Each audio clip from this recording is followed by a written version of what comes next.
In This Corner. In This Corner. Featuring top current and former fighters, officials, promoters, managers, trainers, and more. Plus, insider news on the sport of boxing. If you're a fight fan, this podcast is a knockout. Now, In This Corner, your host, Mike Nickman. It's round 45 of In This Corner, and my special guest, direct from Ireland. We had him on last week. We got him back again today. Always entertainment, always exciting, and always very knowledgeable on the sport of boxing. Ingram Jones from Bailiwick Worldwide Boxing TV. We're going to take a look at the upcoming Mayweather versus Berto fight, how it may turn out to be a decent fight, or it may just be an exciting chess match with two great chess masters, and what could be a good fight with Badou Jack and Englishman George Groves. We'll talk about that and a little bit of boxing gossip, as we always do. We're going to talk about an event that took place this past weekend over the Labor Day holiday called Heavyweight Victory, the Hard Rock Casino in Florida, and just about every heavyweight that had any piece of the heavyweight title was there, all except Muhammad Ali for obvious reasons, and George Foreman had another commitment. But other than those two, every living heavyweight champion that had any piece of the alphabet was there. And, well, Ingram and I kind of got into it, who was the greatest heavyweight of all time. Of course, he has his favorites. I have my favorites. I'd be remiss if I didn't stick with my TV co-host, Larry Holmes, but there's a lot of good reasons for that. And, of course, you have to include Muhammad Ali in that group. Do you like Mike Tyson? Do you like Lennox Lewis? Where do you think the Klitschko's fit in? There's a lot of things. Of course, a lot of the old fight fans will go with Joe Louis and Jack Dempsey and Rocky Marciano. And if you'd like to weigh in on that conversation, you can do so during the week in this corner podcast.com, and let us know what you think, who you think was the greatest heavyweight champion of all time. And, why not even give us your top 5 list? We'll take a look at those lists and we'll kind of dissect them and give our thoughts on your top 5. Are you ready for a hot and heavy discussion and some good boxing gossip? Round 45 starts right now. Now, Mike introduces his special guest in this corner. Back on the show, my good friend all the way from Ireland, Ingram Jones from Bailiwick Worldwide TV. Ingram, when I talk to you, I feel like every day is St. Patrick's Day. I don't know why I get that feeling, but... Yeah, because you're over there and I'm over here. Maybe that's it. Okay. Every day I feel it's like Groundhog Day here in Ireland. I get up in the morning and there's no sun. So, yeah. Touche. It's a bit like that. You got me. Okay. All right. There are a lot of things that we're going to talk about. We talked about the big fight, the fight of the century this Saturday night. Yes. Floyd Mayweather versus Andre Berto. I am so excited. If it came between that or a vanilla milkshake, I don't know which way I'd go. I want to see the fight. I'll even pay pay-per-view for it. It seems a great event, don't you think, Mike? I'll tell you what, people are really, I think they're up to, I'm not sure. I checked with some of the cable systems, including Service Electric that I work for here in the United States, the inventors of cable TV in the United States of America. I think they're up to 12 buys already. That's not bad, is it? It's not bad. I'm sure Floyd will tell us afterwards that he's smashed pay-per-view buys again. I don't know. But let's take a look at the fight anyway. How do you see it going? It's interesting. This fight is obviously historical for... I don't know why it's historical. They say it's the 49th fight for Floyd Mayweather, but we have to remember there are other fighters in the welterweight division that have done that already. You had Julio Cesar Chavez Sr., let's repeat, Sr., not Junior, that was 88 or 87-0. You had Ricardo Lopez that was 55-0. And the other, I think Willie Pep was unbeaten for a long time. And Sugar Ray Robinson was unbeaten for a long time as well. Fact of the matter is, why Floyd Mayweather is 49-0? Why are people making such a fuss about it? I don't know. Because I have no idea why the fuss is. They're making a big deal about it because he is. The press really does nothing more than repeat what Floyd Mayweather Jr. says. He's got the press really eating out of his hands. But you just talked about some super names. Willie Pep. I had the pleasure of being at many banquets and announcing Willie Pep many, many times at these great banquets. Sugar Ray Robinson. No doubt that Floyd Mayweather Jr. is a great fighter. But you just mentioned some names that could certainly one up Floyd Mayweather Jr. But the press is saying it because he's been saying it. That's all. Yeah, he is. He's saying this is his last fight. But, I expect this fight to be more exciting than a Manny Pacquiao fight. I expect Berto to engage. Berto, to me, seems like the guy that everyone's counting out. Berto's the guy, to me, that everyone expects to get a hiding and should get a hiding from Floyd Mayweather. If you look at the skill sets, if you look at the class of the two fighters. But you can always be one punch away from becoming 40. Was 14? It would be 49-1 or 48-1. What? 48-1 or 49-1? 48-1. Exactly. So it'd be 48-1 if Berto were to upset him. And if Berto were to upset him, where would Floyd then be in boxing history, getting beat by Andre Berto? Yeah, you just said it's going to be more exciting than the Manny Pacquiao fight, but, anything is more exciting than the Manny Pacquiao fight. What wouldn't be more exciting than the Manny Pacquiao fight? That was horrible. But you know what? My only gripe about this fight, Floyd Mayweather Jr., a super fighter, Andre Berto, a very skilled technician in that ring. My only fear is it's going to be like two chess masters, playing off it again. They're going to throw. They're going to think about it. They're both got good defense, both quick hands.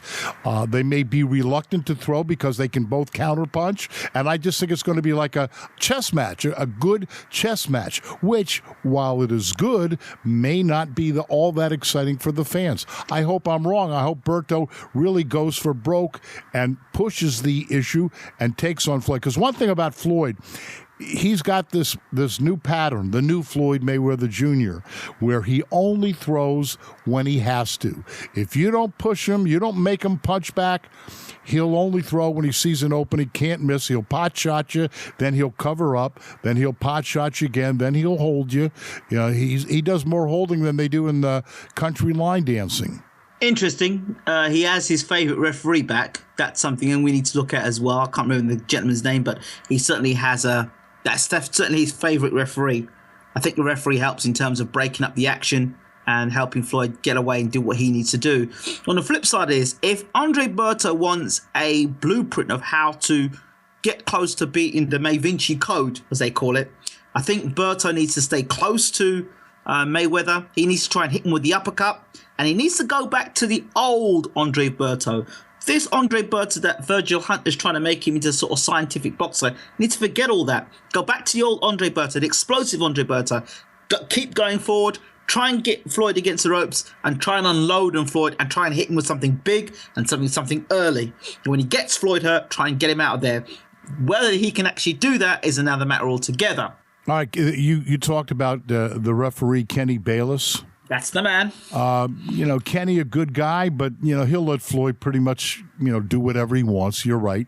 He's not going to really press the issue. Kenny goes along to get along, okay? He'll make no waves inside that ring. He's probably getting paid very well as well. I shouldn't say it that way, but, if he wants to stay on the Floyd Mayweather ticket, then why not? You're not going to get paid anywhere else better than by Floyd Mayweather, so you play the game, don't you? All right, your predictions direct from Ireland on the big fight is? It would be the obvious thing to say, Floyd Mayweather, unanimous points decision, or Floyd Mayweather late stoppage. That's the smart thing to say. I agree. I don't know. No, I agree with it. I don't think he'll stop Berto, and it could, unless maybe a cut or something like that, accidental headbutt or something, accidental. Floyd knows how to use the head. He knows the elbows. He knows every trick there is. I would tend to go with Floyd by unanimous decision. Now, I'm going to ask you something, Mike. I know it's historical. There's always been a situation where a guy's been doing really well. He's trying to keep the unbeaten record, and then somebody who you least expect comes along and causes the upset. We don't expect. That's why we call it the upset. Is Andre Berto capable of causing the upset? He certainly is, and I could name you a million instances in which you are correct that happens. It happened to my TV co-host, if you remember, Larry Holmes against light heavyweight champion Michael Spinks. Nobody gave Spinks a shot at all, but it happens, and especially if you take your opponent too lightly, it's more likely to be an upset. But Andre Berto has the skills, he has the power, he has the movement, he has the ability to upset Floyd Mayweather Jr. I will say this about Floyd. Up to now, he has never cheated himself. He has never come into the ring anything less than 100% shape. I don't care who he's in with.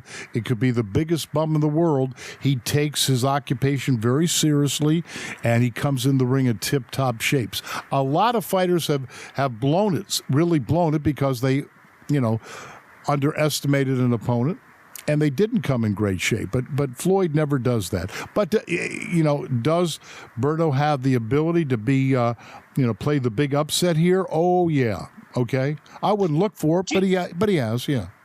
Do you think Berto could possibly be the hungriest fighter that Floyd has fought in a long time? If you look at Canelo, well, he was young, and then you look at Guerrero, he already had a career, and Pacquiao, he established himself as Pacquiao. Maidana, well, he just, whether he won or lost, it really didn't matter. Maidana's Maidana. But with Berto, he'd been like a superstar in the making, and it all went wrong. And then he fell off the tree, or fell off the horse, and he's trying to build himself back up now. He's discredited by everybody. Does that make a man more hungry because he's wounded, makes him more dangerous than he would have been had he been the superstar boxer those years back? Oh, I agree. He's got something to prove. And what better way to prove it than to upset the pound-for-pound greatest fighter in the ring today? That would certainly shut up everybody, and he'd have a good night and, stake his claim in boxing history. So I think, yeah, you're 100% right on that. Would he love to do it? Yes. Will he be able to do it? Tune in Saturday night. Another fight I want to talk to you about with the English connection. Let's talk about the big fight featuring Badou Jack.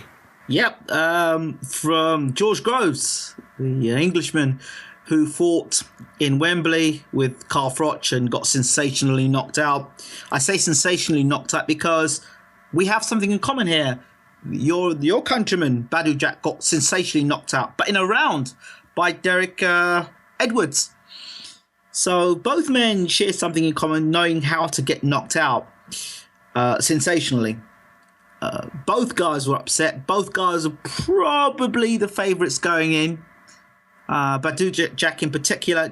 Both guys have sort of rebounded. Badou Jack's come back and become world champion, beating Anthony Dirrell, if I'm correct, to win the WBC championship.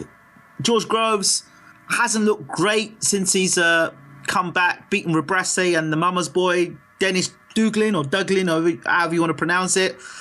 He now hasn't fought since a year. The last time George Groves fought in the UK, he fought on the Tony Bellew, Nathan Cleverly 2 bill. That's a long time ago.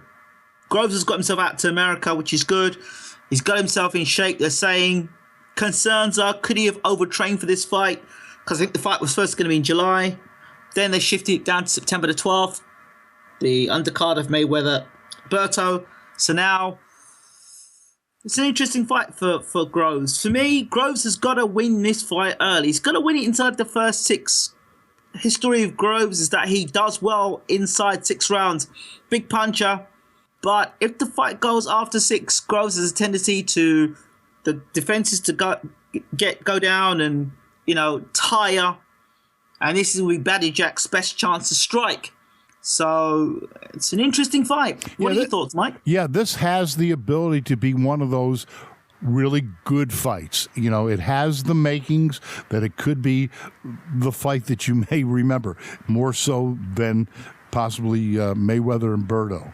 This could be the fight that could be the one to stick with you. Absolutely, absolutely. You see, if Groves has got the power to get Jack out of there, then, you know, you could be seeing a world champion real quickly for the UK. If not, then it could be a long night for Groves, because you can see Jack pushing Groves back against the ropes and doing his work as he did against Durrell. So it'll be interesting. Groves has to establish power shots early in this fight. He's got to hurt Jack early, because if he can't hurt Jack, he's in some trouble. All right, a good fight, and this could be the one that fight fans, you know, may remember at least a few weeks from now. Let's talk a little bit outside the ring. You know, we've talked, you know, our predictions and what we think. Let's go outside the ring. One of the things I want to start with, a lot of people may not be aware there was a big event last weekend that my TV co-host Larry Holmes attended called Heavyweight Victory, held at the Hard Rock Cafe Casino in Florida. Every living heavyweight champion of the world who had any piece of the belt was there, with the exception of Muhammad Ali and George Foreman, also unable to make it. But everyone was there, and Larry had the best time. And he does a lot of those events, and I never really hear him. You know, it's just a day, you know, of work for him, the autograph signing part. But he came back, and I was with him over the Labor Day weekend. We had a big picnic at his house, and Larry couldn't stop talking about it. He was showing me pictures on his phone with both Klitschko's, and he fought like 13 of the guys that were there, including the Spinks brothers, Bone Crusher Smith, Mike Weaver. Everybody was there. Lennox Lewis, Evander Holyfield, Mike Tyson, Oliver McCall. It was really a gathering. And he said, you know, Mike, he said, I had so much fun seeing everybody that I haven't seen in maybe a few years. And everybody really enjoyed reminiscing and getting together. And sometimes there were some opponents with some hard feelings. Well, it was all fun and a good time. Wow, that must have been an amazing event. And as you're saying that, I'm kind of thinking to myself, in that room that night, who would have been the greatest heavyweight? You know, that's a question they'll be arguing about in bars for the next 200 years. You know. Yeah, but I mean, Ali wasn't there, so let's take Ali out of the equation. Out those people that were there that night, who would have been the best heavyweight? I mean, if you were going to say, who would you have picked as your best heavyweight? Would you have picked Lennox Lewis? Would you have picked Larry Holmes? You know, would you have picked Spinks? Who would you have picked, and why? Well, there was some, some great ones. Riddick Bowe was there. Yeah. Albeit a little bit heavy. He's in the super heavyweight division. No, I take that back. Riddick is in the super heavyweight division. You know, again, Lennox Lewis, a great fighter. Lennox had some problems with chin-wise, so, you know, that could discount, you know. If you're talking in their prime, you know, I'll let that to the, the boxing writers. But certainly Mike Tyson on any given night was a great one. He had his flaws. Larry Holmes, many pick on any given night in his prime with the greatest left jab of all time, that quick, jerky right hand that knocked out Mike Weaver with one punch. In the second fight, in the first fight, it was an uppercut that stopped Mike Weaver. Many picked Larry Holmes to be one of the boxing writers actually did a few months ago as the greatest heavyweight champion of all time because of the quick hand speed, foot speed, and a lot more. I know you mentioned about Lennox's chin, and if I, as a Brit, if I sit here and allow you to get away with that, then a lot of people will say to me, Ingram, you let Mike get away with that. Lennox Lewis got knocked out by two genuine punches, which was Oliver McCall, and got knocked out by Hasim Rahman, two well-known punches, and came back and knocked both of them out. So he knocked them out. I mean, he was lazy in both fights and got careless. And then he's fought big punches as well after that in his career. So I think Lewis's chin being, suspect. I'm not so sure because he fought a lot of good guys, and he had a good reign as world champion. So, Lennox Lewis is a good champion. He's a good guy, and more importantly, he's a great guy. I've had the pleasure of being with him many times. A real gentleman, a super guy. I'm just being honest with you. I think if you speak to most of the boxing writers, Lennox Lewis is a good fighter. Would they rank him among the top 5 heavyweights of all time? I don't see his name appearing on that list too many times. Are they all U.S. writers though? Well, yeah, I mean, again, I like Lennox Lewis. Are you slightly grudging there that when Lennox was actually dominating the heavyweight division and knocking everybody and beating everybody up, it was a Brit that was doing it? Although there was that Canadian element to it as well, was there a bit of begrudging it on your side there, Mike, that it was a Brit that was doing it and not an American? No, but a lot of people say Oliver McCall, knocked him out, and Oliver McCall was, a trumped-up club fighter.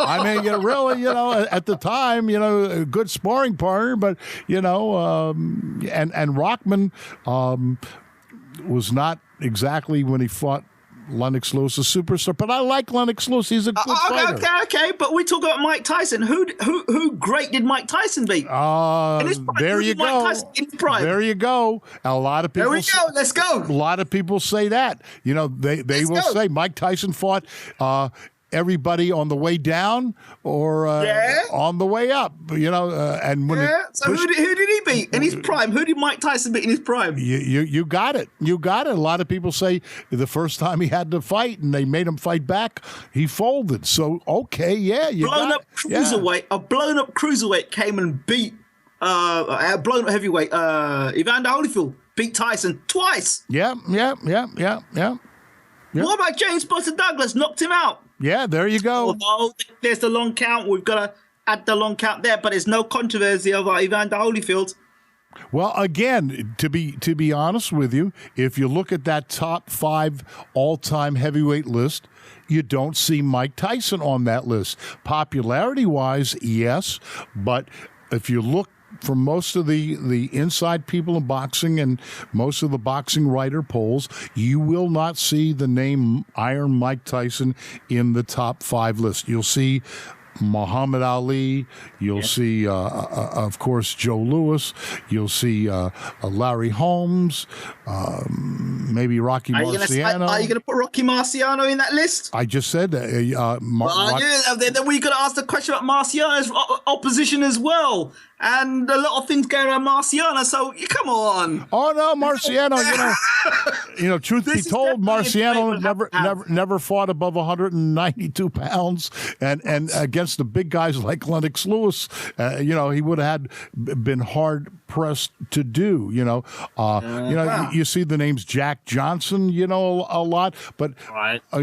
Rocky Marciano, he was a great fighter, but he fought a lot of. Should we say the word bums? We can take him out of the list so we can put Lennox in the top 5 then, can't we? There's an argument to be made for that. Okay, I'm just saying, I'm not making up my list. I'm just saying that you don't see him on that list. But I like Lennox Lewis, other than the chin. What's that other Lennox China? Is that Lennox China? China chin? Listen, Did I hear that? Thomas Hearns didn't have the greatest chin, but what a fighter he was. Are you going to criticize Thomas Hearns about his chin? I'm sorry, Tommy Hearns?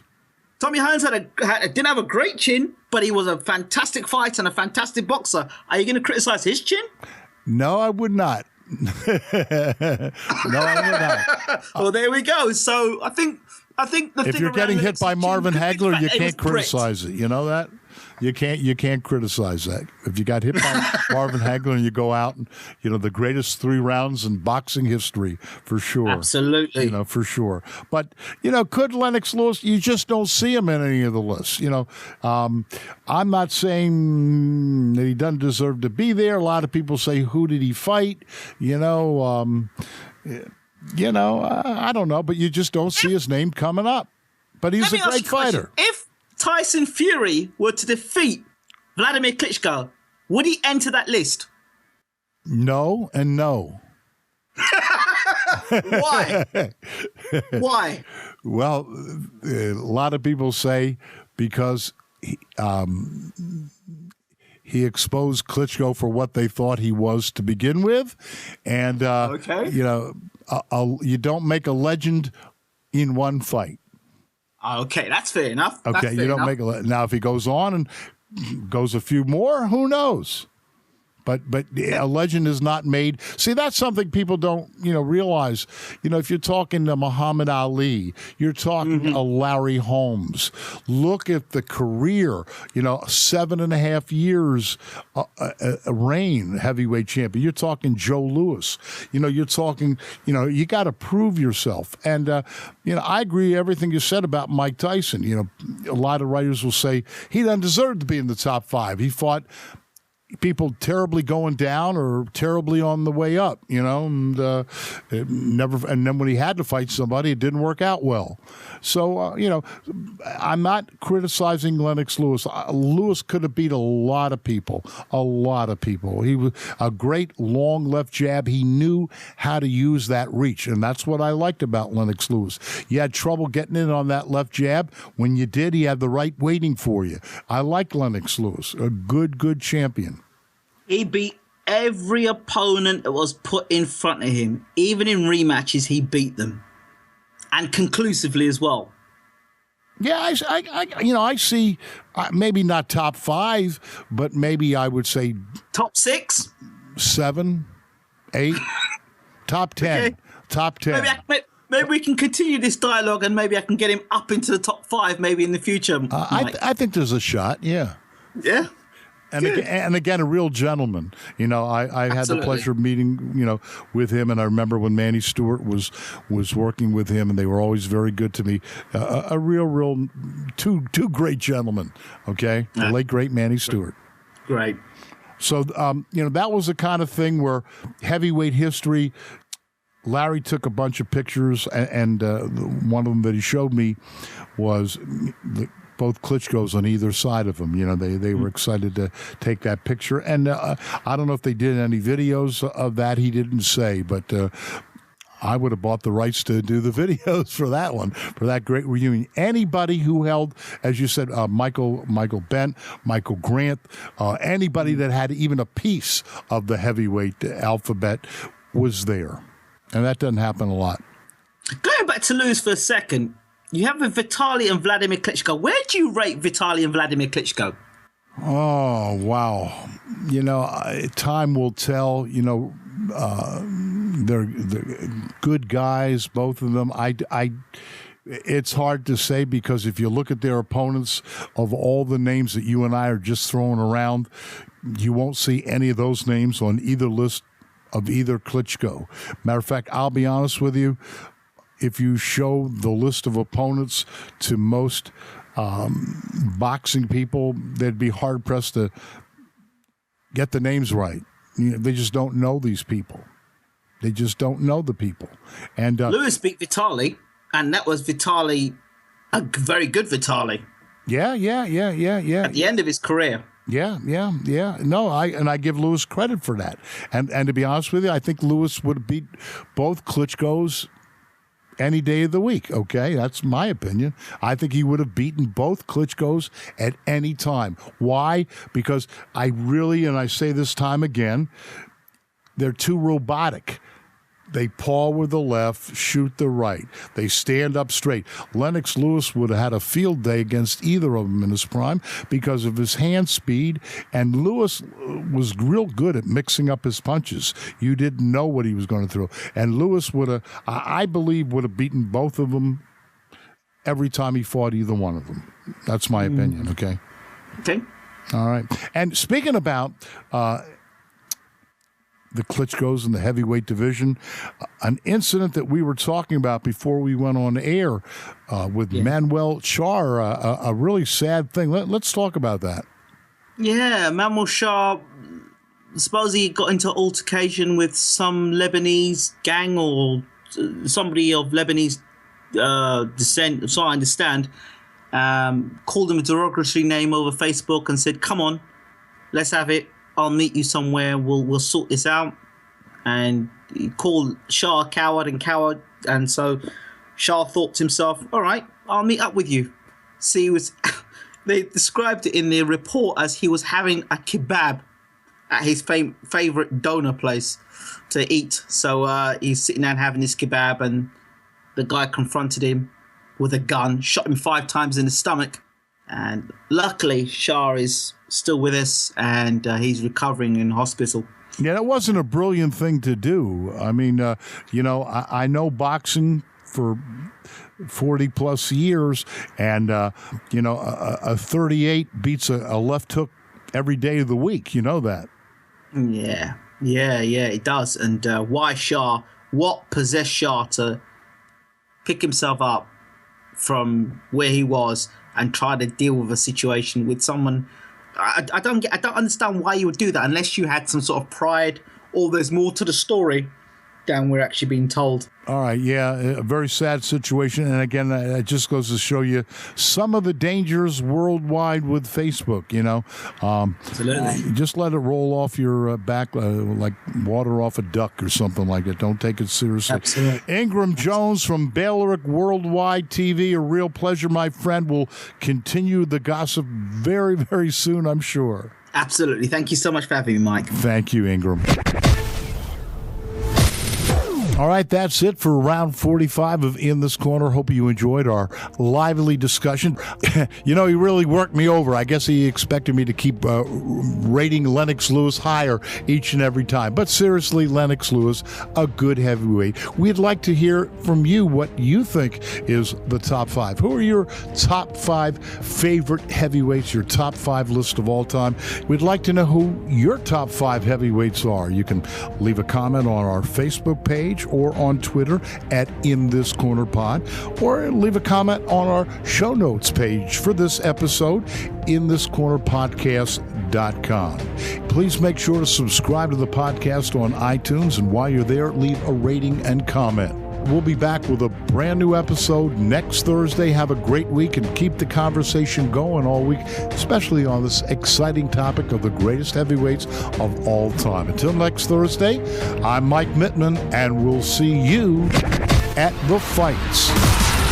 You've been listening to In This Corner with Mike Mittman. Explore inthiscornerpodcast.com to connect with Mike, to ask the champ Larry Holmes, to access show notes, and more. In This Corner. inthiscornerpodcast.com. In This Corner. This has been a Steve Mittman social media creation. SteveMittmanSocialMedia.com.